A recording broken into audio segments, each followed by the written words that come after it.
Across the ages, the world has torn itself open in ways both awe-inspiring and terrifying, leaving scars that refuse to fade. From ancient islands swallowed by fire to oceans that rose without warning, each disaster whispers a reminder of how fragile our place on this planet truly is. As we revisit these real catastrophes, we're forced to confront a haunting question. Are these events random tragedies, or are they warnings written in the language of the Earth itself?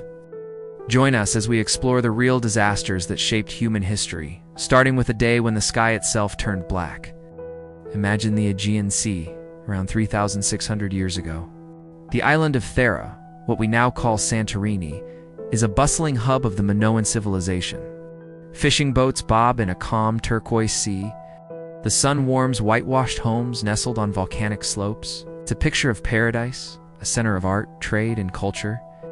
But the people living there had no idea they were sitting on a geological time bomb. Around 1628 BC, the first signs of trouble began. The ground started to tremble. Small quakes at first, just enough to be unsettling. Birds would suddenly take flight in massive, panicked flocks. The sea itself began to behave strangely, pulling back from the shoreline, exposing the ocean floor in an unnatural, eerie calm. These were the final warnings before one of the most violent volcanic eruptions in human history. Then Thera exploded. The eruption didn't just happen. It eviscerated the island, tearing its heart out, and leaving behind the crescent-shaped caldera we see today. The force was colossal, estimated to be hundreds of times more powerful than the atomic bomb dropped on Hiroshima. A column of ash, gas, and rock shot nearly 40 kilometers into the sky, blotting out the sun across the entire region. For days, maybe even weeks, the world was plunged into darkness. The immediate aftermath was apocalyptic. Fiery pyroclastic flows, superheated clouds of gas and debris, raced down the volcano's slopes at hundreds of kilometers per hour, incinerating everything in their path. The collapse of the volcano's magma chamber triggered monumental tsunamis. Waves possibly over 100 meters high radiated across the Mediterranean, smashing into the coastlines of nearby islands like Crete, the heart of the Minoan civilization. Entire coastal towns and fleets of ships were wiped from existence in a matter of minutes. The long-term effects were just as devastating. The sheer volume of ash ejected into the atmosphere caused a volcanic winter. Global temperatures dropped, leading to crop failures and famine far beyond the Aegean. The sun was dimmed by a sulfuric acid haze, creating years of dark, cold weather. This climate chaos rippled across the ancient world, disrupting societies from Egypt to China. Many historians and archaeologists believe this single event was a fatal blow to the Minoan civilization. Once a dominant maritime power, their coastal infrastructure was annihilated. Their trade routes were severed, their agriculture crippled. While the civilization didn't vanish overnight, the Thera eruption accelerated its decline, paving the way for new powers, like the Mycenaeans, to rise from the ashes. And the ancient city of Akrotiri on Thera was buried under meters of volcanic ash, perfectly preserving a snapshot of life just moments before the disaster. It's a Pompeii of the Bronze Age. But unlike Pompeii, archaeologists have found very few human remains. This suggests the inhabitants heeded the early warnings, the earthquakes, and the strange behavior of the sea, and attempted a mass evacuation. Where they went, and whether they survived the tsunamis that followed, remains one of history's great unanswered questions. The story of the Minoan eruption is a powerful reminder that civilizations can be brought to their knees not by war or politics, but by the raw, untamable power of the planet. It's a cataclysm written into the very rock of Santorini, a story of a paradise lost to fire and water. This is just one of the many real disasters that have reshaped our world. What other historical catastrophes should we explore next? Imagine a quiet night in 16th century China. It's late January. The year is 1556. In Shanxi province, families are gathered inside, the lanterns are lit, and the world is settling down for a peaceful night's sleep. Little did they know, they were living on borrowed time. In the dead of night, the earth beneath them wasn't just going to shake, it was going to tear itself apart. This is the story of the deadliest earthquake in human history. The Geogene Great Earthquake, as it's known, wasn't just a tremor, It was a catastrophic rupture of the planet's crust. Picture this. The quake struck around midnight, when nearly everyone was indoors, asleep in their homes. These weren't just any homes. Many people in the region lived in yadongs, which are artificial caves carved into the soft, loess cliffs. While these homes were cool in the summer and warm in the winter, they became deadly traps when the ground gave way. The cliffs simply collapsed, burying entire families in an instant. The epicenter was in the Wei River Valley, a densely populated area. When the shaking started, eyewitness accounts from the time describe a horrifying scene. The ground reportedly opened up, with fissures as deep as 60 feet swallowing buildings whole. Entire hills flattened, and rivers changed their course in a matter of minutes. The landscape was so violently altered that it was unrecognizable the next morning. One local account states that in one town, mountains and rivers changed their places and roads were destroyed. In some places, the ground suddenly rose up and formed new hills, or it sank abruptly and became new valleys. So how powerful was this earthquake? Modern seismologists estimate it was around a magnitude 8 on the Richter scale. But the sheer destructive power was amplified by the unique geology and living conditions.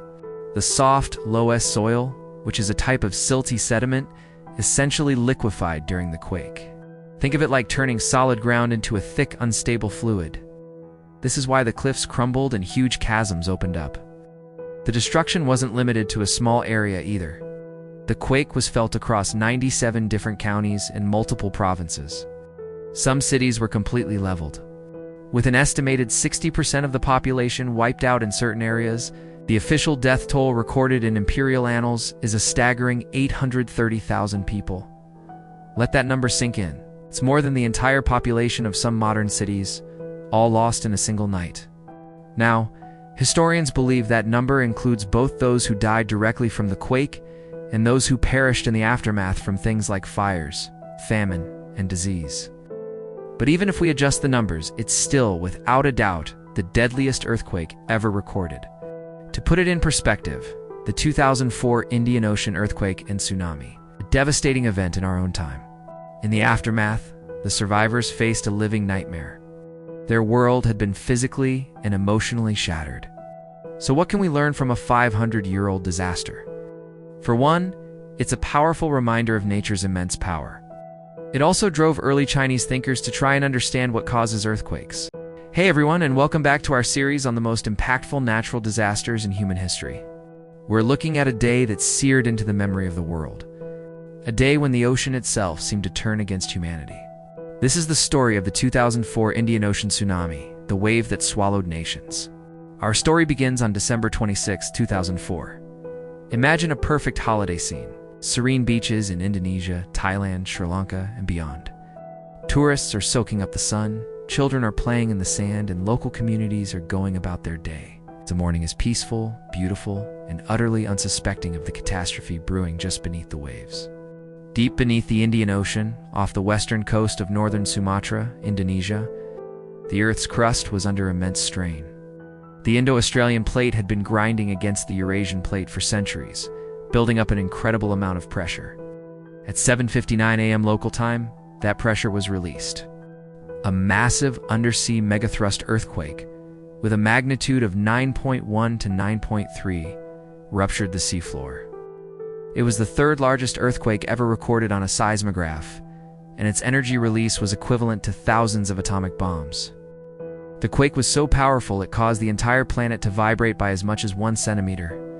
For the people on the nearby coasts, the initial shaking was terrifying, but not unprecedented. What happened next, however, was something few understood. In the minutes following the earthquake, a strange and ominous phenomenon occurred. The ocean began to recede. The sea level dropped dramatically, pulling back hundreds of meters, exposing the seabed, coral reefs, and stranded fish. For many curious onlookers, this was a bizarre spectacle. Children and even adults ran out onto the exposed ocean floor to collect fish. Completely unaware that this was a classic warning sign of an impending tsunami, the ocean wasn't just retreating, it was gathering its strength, and the true horror began. On the horizon, a line appeared. It grew rapidly, transforming into a monstrous wall of water. This wasn't a normal wave that breaks and rolls. This was a series of powerful surges, some reaching over 100 feet high, moving at the speed of a jetliner. The first wave struck the coast of Sumatra just minutes after the earthquake. It slammed into the city of Banda Aceh with unimaginable force, sweeping away everything in its path. Buildings, cars, and trees were tossed around like toys. The water surged several kilometers inland, a relentless, churning mass of debris and destruction. Entire towns were literally wiped off the map in a matter of minutes. The tsunami didn't stop there. It radiated outwards across the entire Indian Ocean. An hour and a half to 2 hours after the earthquake, the waves hit Thailand's popular tourist resorts like Phuket and Koh Lak. Holidaymakers, who were enjoying a tranquil morning, were suddenly engulfed. The idyllic beachfronts became scenes of chaos and terror. The waves continued their relentless march, striking Sri Lanka and India next. In Sri Lanka, the waves were so powerful, they derailed a crowded passenger train, the Queen of the Sea, resulting in one of the worst single-rail disasters in history. The devastation continued for hours, reaching as far as the coast of Somalia in East Africa, more than 7 hours after the initial quake. In total, 14 countries were affected, stretching across 2 continents. The aftermath was a scene of apocalyptic destruction. Where bustling communities once stood, there was now only mud, rubble, and ruin. The scale of the human loss was staggering. It's estimated that over 230,000 people lost their lives, making it one of the deadliest natural disasters in recorded history. Millions more were left homeless, their lives shattered, their communities gone. The world watched in stunned disbelief as the news reports and harrowing footage began to emerge. The sheer scale of the devastation was almost impossible to comprehend. But in the face of this immense tragedy, the world also witnessed an unprecedented outpouring of humanitarian aid. A global relief effort was launched, one of the largest in history. The 2004 tsunami was a brutal reminder of the raw power of nature, led to a significant reevaluation of tsunami risk and preparedness. In late August 2005, a monstrous storm began swirling in the Gulf of Mexico, its name forever etched into history, Hurricane Katrina. Satellite images showed a behemoth, a Category 5 hurricane at its peak, taking dead aim at the Louisiana and Mississippi coastlines. New Orleans, a city nestled in a delta, much of it below sea level. The threat was existential. The city was shielded by a complex network of levees, floodwalls, and pumps, a system designed to keep the water out. For decades, residents had placed their faith in this engineered defense. As Katrina approached, that faith was about to face its ultimate test. The storm made landfall on August 29th, bringing with it ferocious winds and a catastrophic storm surge. It wasn't just the wind or the rain. It was the sheer force of the ocean being pushed inland. The levees, which were supposed to be the city's salvation, became its point of failure. One by one, under the immense pressure of the storm surge from Lake Pontchartrain and the Mississippi River Gulf Outlet Canal, they were breached, overtopped, and in some places, completely obliterated. The water didn't just seep in. It poured in with terrifying speed. The bowl of New Orleans began to fill. What followed was a scene of almost unimaginable devastation. Within hours, 80% of the city was underwater. Entire neighborhoods, like the lower 9th Ward, were submerged, with floodwaters reaching the rooftops of one-story homes. People who had been unable to evacuate were suddenly trapped. The world watched in horror as news reports showed desperate families waving for help from their roofs, surrounded by a brown, toxic sea of floodwater. Streets became impassable rivers filled with debris, cars, and the remnants of shattered lives. The sounds of the city were replaced by the eerie silence of the flood, punctuated by the cries for help and the chop of rescue helicopter blades. The disaster exposed deep-seated problems that went far beyond engineering. The emergency response was slow and chaotic, leaving tens of thousands stranded for days without food, clean water, or medical care. The scenes from the Superdome and the Convention Center, where evacuees gathered in squalid conditions, became symbols of a systemic breakdown. The storm laid bare the stark realities of poverty and racial inequality, as the most vulnerable communities suffered the most profound losses. The recovery would take years, and for many, the scars, both physical and emotional, would never fully heal. Hurricane Katrina wasn't just a natural disaster. It was a man-made catastrophe and a defining American tragedy of the 21st century. A powerful lesson in the fragility of our infrastructure, our social systems, and our very lives. Thank you for watching. Like and subscribe for more real natural disasters through history.